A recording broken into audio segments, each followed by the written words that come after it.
any other offense under the PEA committed by the first respondent in connection with the election,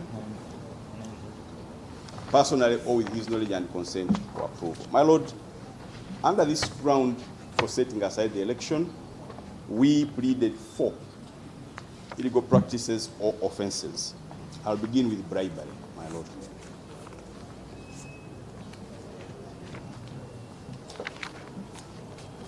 Bribery, Your Lordship, is prohibited under Section 87, subsection 1 of the PEA. And my Lord, from a long line of cases up to the apex court, they have interpreted that section again and again and crystallized 3 key ingredients of that illegal practice.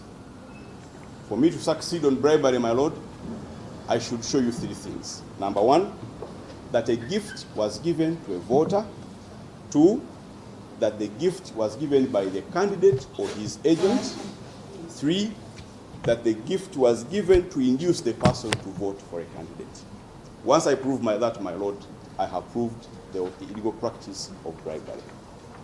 My Lord, that is stated, what I've just said is stated in the case of Gaddafi Nasuru versus Sekabira Dennis, quoting the decision of Kizza Besigye versus Museveni. Those ingredients that I have to prove, my Lord, the cases are in the 3rd volume. It starts at 963, but the actual holding is at 987.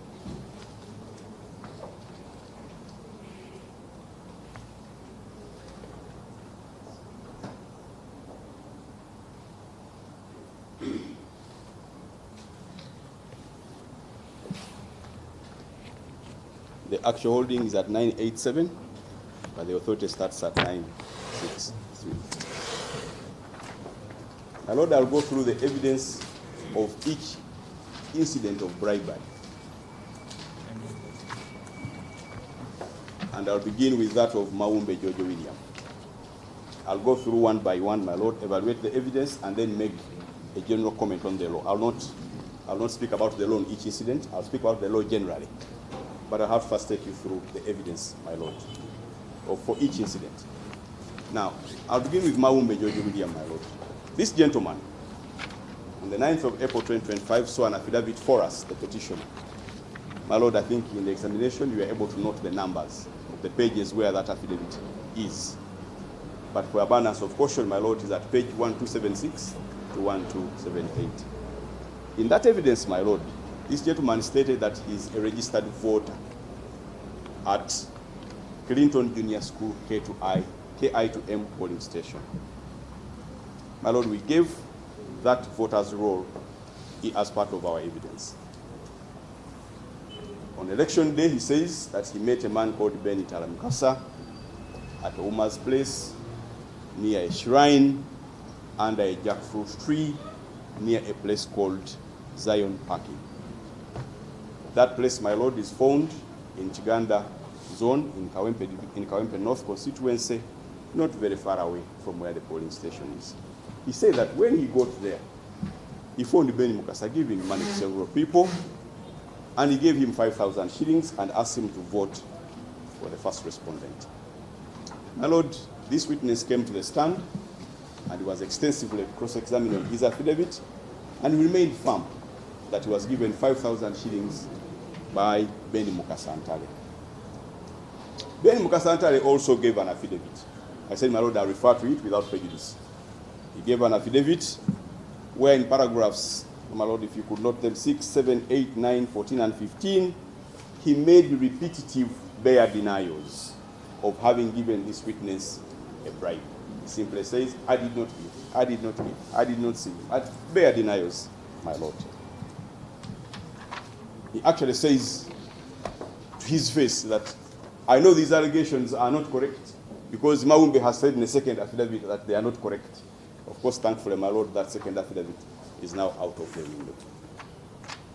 For Chamber Nathan Mwanguzi, the second incident, again, a registered voter at Clinton Junior School, KI to M.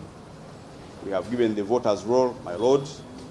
He says, on that day of the election, he went to this parking lot and found Nakyobe and Ben Mukasa. Nakyobe gave him 10,000 shillings.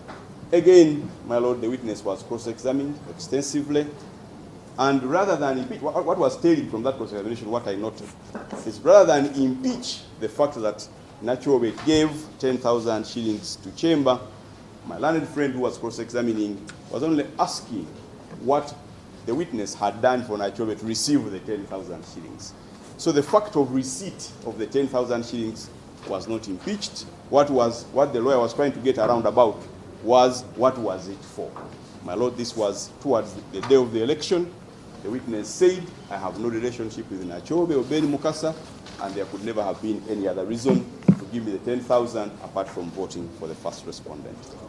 Nakyobe saw an affidavit, my lord. I'm referring it without prejudice. Nakyobe made only bare denials. Okay, I did not give that man money. But what is striking are two things from her affidavit, my lord, if when you retire you look at it. Two things lavishly strike from that affidavit. The first one is that Nakyobe does not deny in her affidavit knowing Chamber Nathan Mwanguzi. She doesn't say so in her affidavit. She only says, and I quote, that she does not know Chamber Nathan Mwanguzi pertaining to the issues of Kawempe North by-election. So she says, she doesn't say, I don't know him. She's saying, I don't know him with regard to issues of the Kawempe North by-election. Something else striking from her affidavit, Nakyobe. She does not deny being an agent of the first respondent. Others try to deny generally, but this one doesn't deny at all. My lord, I need to highlight with these two incidents, if I go to the next one, I need to highlight the evidence they gave in court here during the examination when they stated that they were approached by Ben Mukasa Antale and told and coerced and intimidated and whatever they said Ben Mukasa and whoever he did it with did to them.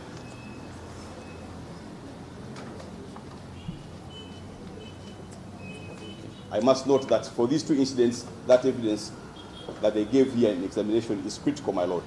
Okay, how they were approached by Ben Mukasa Antale, again, that this evidence would disappear. That is a key highlight of those two incidents.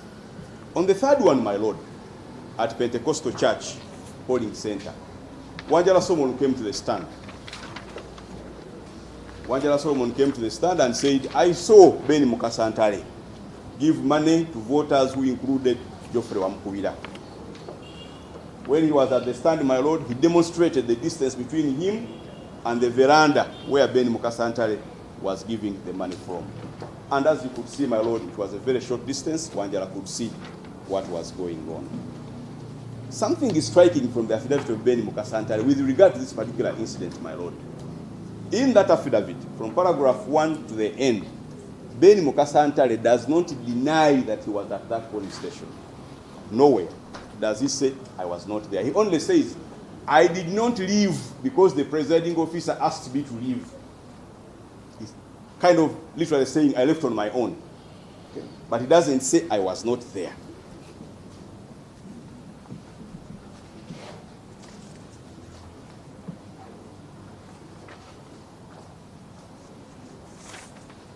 Again, he says, he doesn't deny I wasn't there. He says, I am not aware of any complaint filed against me at this polling station by Wanjala Solomon.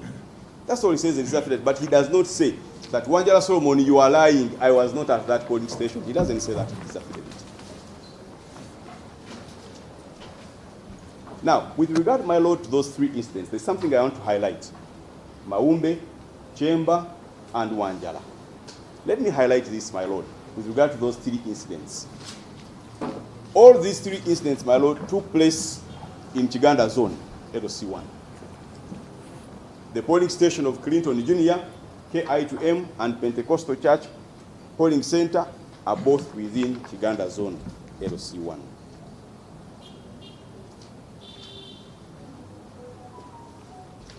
So Ben Mukasa Antale was operating from Chiganda Zone. And he does not say, by the way, in his affidavit, or even Nakyobe, none of them says they were not in Chiganda Zone on election day. None of them say so. In fact, from the evidence of Chamber Nathan Mwanguzi, my lord, this gentleman we are talking about, Ben Mukasa, is a resident of this Kiganda zone. He is a leader of that zone. And he confirms that, my lord, in his own affidavit. So I thought I could highlight that bit, that this is all in Kiganda zone. Now at Sekati, for Nabakoza Rita, the bribery by Nabakoza Rita in Sekati zone, so one of the photos and everything.